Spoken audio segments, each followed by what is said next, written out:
Ikaw ang aking tala sa gabing madilim. Ay Arina at bitbit na si Lynette at sila'y pupunta na sa bangko at kukubra na ng pira. At ani si Carlos ay lonlin-lonlay paano guys tinangay na magnanahaw si Lynette. Aray na, ang 100 milyon nako ay nailagay na din sa basurahan aray. Tuwang-tuwa na itong hinayupak nitong si Moira. Akalain mo ka naman ay 100 milyon ay inapakadali eh. Ang isa pang nauto ay Eric Selinate. Nako ay naka-withdraw na. Pero bago niya pirmahan ay meron siyang drama. Kunwari baga ay aring bullpen ay hindi daw natalab. Kaya naman man bangko aray. Bakit kaya hindi naman bago ang ibinigay na ballpen para may tinta? Kaya naman aning si ma'am ay di siya ikukuha ng paribagong bullpen. Aba, kaya hindi na nga natalabi ay bakit pa kaya ito si Selinate ay kinuha pa rin ballpen at ipinamulsa o?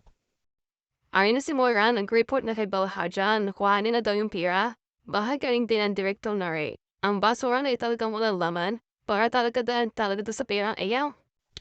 Tuwan-tuwa naman ang demonyetong ito. Saan kaya rin nagmana kay Moira? Ay si Moira saan nagmana? Sa kanya?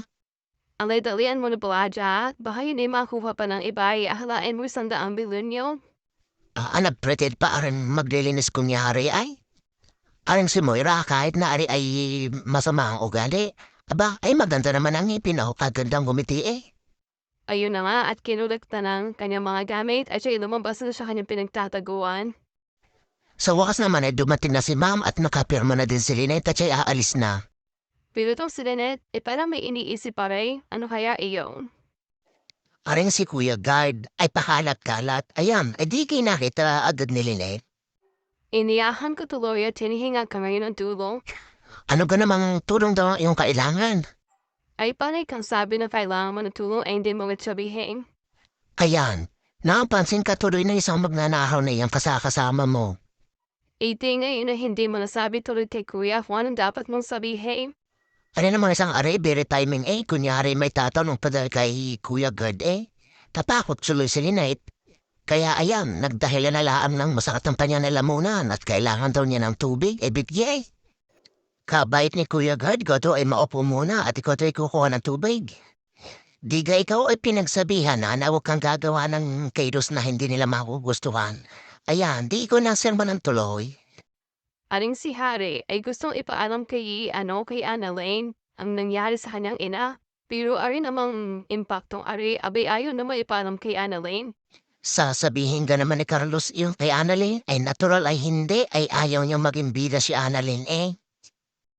Mabuti na lang at gumana ang memory nitong si Harry at itinanong yung sasakyan doon sa labas ng 4x4 na SUV. At salamat na laang at sa makitid na utak itong si Carlos ay naalalang oo nga nakita niya. Ay bilisin na at magsumbong na kayo sa polis at i-report niyo roon para malaman kung sino may-ari ng sasakyan iyon. Ari namang masamang loob na rin panay ang pananakot kay Lynette na may mangyayari daw kay Annalyn kapag siya'y matigas. Kaya naman si Lynette ay alas mapahina sa salwal kaya nang bumalik si Kuya Gerd ang sabi hindi na daw kailangan ng tubig at magaling na siya okay din ah. At siyempre dahil itong masamang loob na ito kanina may tinatanong kay Kuya Gard kaya tinanong ngayon ni Kuya Gard kung ano yun. Sabi ay hindi na daw, sa next time na lang daw. Wala lamang nagawa si Kuya Gard kundi tumingin na lamang sa kanya habang sila ay umaalis. Nang sila'y makalayo-layo na kaunti, ay di ang sabi ni Lilith din sa masamang loob na aray. Ay pero lang daw naman na kailangan ay di aray kuhanin muna. Ay ayaw naman kunin aray, naring isang aray at natbagon ang isip, iba na naman ngayon ang plano. Dahil daw na-expose na ang kanyang mukha, aring mukhang kidnapper na aray. Nakita na siya ni Lynette, ay siyempre baka magsumbong sa mga pulis. Ay aring naman si Lynette, sabi hindi po amang susumbong. Kunin niyo na itong pera at palayain niyo na ako. Ay nasagdan silang pag-uusap nang makita sila ni Ducati o. Kaya nang makilala niyang sirilit talaga yon ay di kanilang tinawag o Lynette. Ayan, napadama tuwid na gulat si Lilith. Kali namang tiwalin aray kinukuha ng perang hindi naman kanya sa basurahan mabango. Ibinalik din naman ang takip ay. Ano ga namang klaseng joke aray? Aba, ay bakit napapunta din si Ana din at nakita pa si Balahadja? Ayan, nabangga tuloy. Naho, ay kahit naman nabangga, hindi naman niya nakilala itong si Balahadja. Akala ay maglilinis laang, ay tinulungan pa hindi alam ay pera yung galing sa kanyang amay. Aning si Annalyn, kung tinanggal mo ang sombrero noong, ay di sana nakilala mo yun si Balahadja. Kaya galing batang ari ay napapunta sa lugar nari ay gawa ng hinahanap niya ang kanyang ama at naandoon na. Ay naman dalawang nurse na rin na BFF, ay nurse na, marites pa, nakarita ng mukhang guns. Naku, baka daw yun na yung kidnapper. Si Annalyn naman ay hindi pa rin makita yung kanyang itay. Sa wakas naman ay parang magkakaroon ng bagas itong si Lynette na makatakas dito sa masamang loob na ito. Lumapit si Doc Kitty at tinatanong kung may problema daw baga. Nang makita nito yung lalaking kasama ni Lilith, ay tinanong niya kung sino yun. Ay lumapit na sila kay Lynette at tinanong nila kung sino ba yung kasama ni Lynette na yon. Nang hindi makasagot si Lynette ay di aring si lalaking Arian nagsabi na yun daw ay pinsan niya. Ay siyempre naman ay kilala ni Doc Kitty R.A. si Lynette, ay di alam niya ang crew ni Lynette kaya nagtataka siya ngayon. Ano daw ay pinsan sa father side? Nasabi tuloy ngayon ni Ducati na mistiso ang tatay niya si Lynette. Aray ko naman ay hindi nga aray mistiso ay paano gayon? Kaya ang sabi niya ay siya daw ay naiiba. Kaya para hindi na sila makahalata, ang ginawa nito ay niyahan na si Lynette paalis. Pero pinigil naman siya ni Ducati at sandali lang daw, is everything alright? Aring si Lynette ay siyempre gustong makatakas ang yan hindi siya makapagsalita. Hindi na mapakaritong si Giselle kaya ang ginawa niya ay di tinamagan niya si Ubing kung ano na bang nangyari. Sabi ni Ubing ay nakuha na daw yung pera at ang kanyang tatay ay naandun daw sa. Sa malaking basurahan doon daw sa labas ng bazar. Ari namang dalawang marites ay sala na naman sa kanilang latest. Yung pala yung sinasabi lang na mukhang goods, ayun may pamilya naman pala. At dahil na mali ang latest, ayun nagsisihan tuloy silang dalawa. Nako ay sandali laang. May nakikita itong si Nurse Carino. Ayun nakadisguise pa. Ang bruhildang si Moira natawag sa telepono. Hindi niya napapansin niya yun ng dalawang marites. Kaya nakatunga nga yung dalawa, hindi nila makilala si Moira kasi na nakadisguise. Akalain mo ka namang nakaduster pa nakawig pa. Kaya naman ay nung makita sila ay di ayun, karipas na, di tumakas na. Kaya, huyo kayo ngayon, ay hindi niyo nalapitan, ay di kayo ay iisip-isip kung si Moira ang abo kayo. Sa di naman malamang dahilan, itong si Lynette ay naggalit-galitan. Sabi, ano ba kayo? Sabi niya ganyan. Ano ba yan? Sabi, totoong siya pinsan ko. Pinsan po siya sa tatay. Sabi niya ganyan. At kaya ako naandito sa bangko ay kasi naikukuha ko ng pera. May sakit ang tatay ko at siya yung nagbabantay.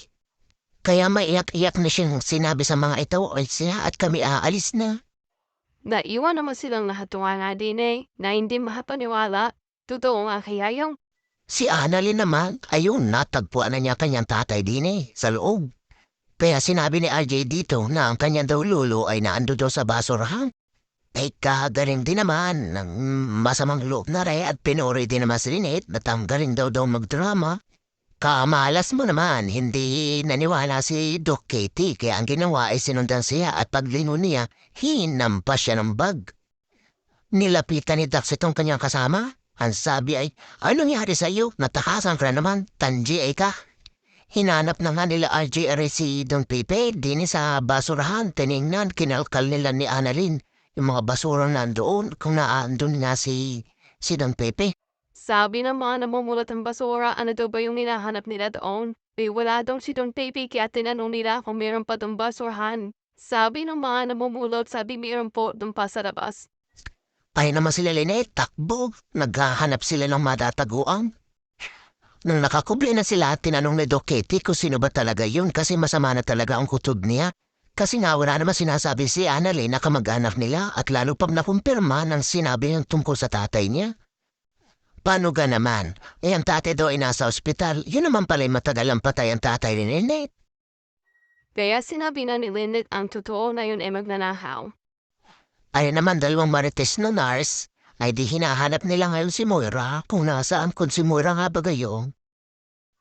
At dahil si Moira ay binigyan ng direktor ng palus na karakter, kaya ito nakatakas naman ito. Ay namang dalawang aray ay di ala ay di pa rin makita sa lilinit. Aring dalawa, hindi na makita si Moira. Akala mo naman, ang isang Moira baga naman ay magdastero. Kala niyo yata, mahuhuli niyo ako, no? Katawan niyo lang malulusog. Hindi ang utak niyo. Ay di sinabi ng Annalyn na magdamang siyang binantayan ng masasamang loob na ito. At nung umaga ay di kumuha nga siya ng pera. At kung hindi daw nakita nila Doc Kitty si Lynette, ay papatayin daw siya. Nang bigla niyang maaalaala si Annalyn, sabi niya ay babalikan daw niya yung mga masamang loob. Kasi nga daw ay papatayin daw si Annalyn, pero pinigil siya ni Doc Kitty. Itong si Lynette ay ko'y kinahiram ng supandiyan at tinatawagan mo si Annalyn at tinatanong mo kung okay lang ang baga. Ayan, tan-GA ka daw kasi, kaya ayan, nakatakas kaya hanapin nyo ngayon. Ang suwi naman, ay di ayan, tumawag na naman sa kanyang iya. Alay, wala na daw silang problema ay, at malalabas na ang kidnap for ransom na nangyari sa kanyang lolo. Akalain mo sa nangyaring iyon, ay doing great pa daw sila ay. Kung ari lang direktor na rin sinabi kung saan aring basar na rin, ay pupuntahan ko rin at ipauhuli ko aring si Moira. Aring bidyong ari ay aking ebidensya, ipakikita ko. Ari ang mag-true pa nagkita-kita na uli pero nagkiwahiwalay-uli upang mahanap nila ang kanilang hinahanap na nawawala. Nagkita na ang iisang likaw ng bituka na si Balahada at si Moraine. At ngayon nga ipag-uusapan na nila ang kanilang hatian. At para di halata, edi pinuuna ni Moring si Balahaja. Jackpot daw naman sila'y akalaan mo ang 100 milyon. Nabanggit pa ni Balahaja na nakita niya si Annalyn, kaya daw naman pala doon ang mga martisi. Kapag sinuswerte ka na naman, ayan si Kuya Gad mahihingi na nila ng tulong. Kuya Gad, patulong naman. Ngunit subalit natapwat ang swerteng tinutukoy ko ay hindi pala swerte. Dahil si Kuya Gad ay iisa ang buhay at wala pala siyang sa pusa. Kaya ayun, tinimbog siya ng masamang loob na ito. Hey Kuya Guard, kaya naman ka naman bakit di ka naman umilag o kaya nagsuot ng bulletproof na vest?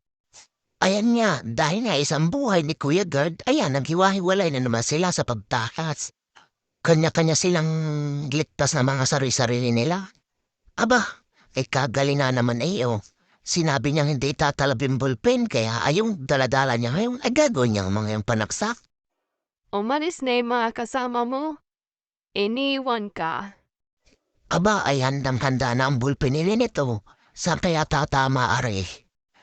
Sa hati ang kayang 2 milyon, hindi kaya magkagalitan 2 ere ni Moira? Hindi kaya magkadayaan?